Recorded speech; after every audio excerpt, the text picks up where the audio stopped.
শ্রী শ্রী মা পূজা পদ্ধতি সম্পর্কে কি বলে গেছেন। একবার শ্যামাচরণ চক্রবর্তী মায়ের কাছে পুজোর পদ্ধতি শিখতে চান। মা বললেন, যার পূজা করবে তার মূর্তির সামনে বা তার উদ্দেশ্যে উপকরণ রেখে প্রণাম করবে, তাতেই পূজা সিদ্ধ হবে। মায়ের প্রদত্ত এই বিধিতে শ্যামাচরণবাবু সন্তুষ্ট হতে পারেননি। মঠে বাবুরাম মহারাজকে পূজা পদ্ধতি সম্পর্কে প্রশ্ন করলে তিনিও অনুরূপ উত্তর দেন।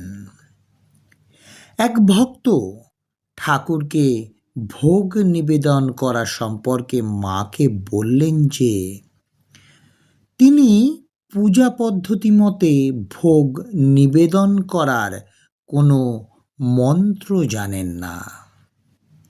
এর উত্তরে মা বললেন, পূজা পদ্ধতির অত দরকার নেই, ইষ্টমন্ত্রতেই সব কাজ হয়।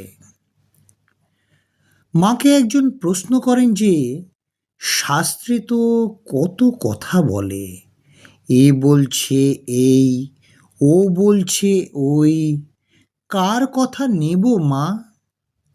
মা বললেন, তা তো বটে, পাঁজিতে ২০ আড়া জল লিখেছে, নিংড়ালেও ১ ফোঁটাও বেরোবে না। আর শাস্ত্রে অনেক বাজে কথাও ভরেছে, শাস্ত্রবিধি অত আর পারা যায় না। ঠাকুর বলতেন, বৈধি ভক্তি, ভক্তি না। জয় মা জন্ম জন্মান্তরের মা, জগজ্জননী মা শারদা।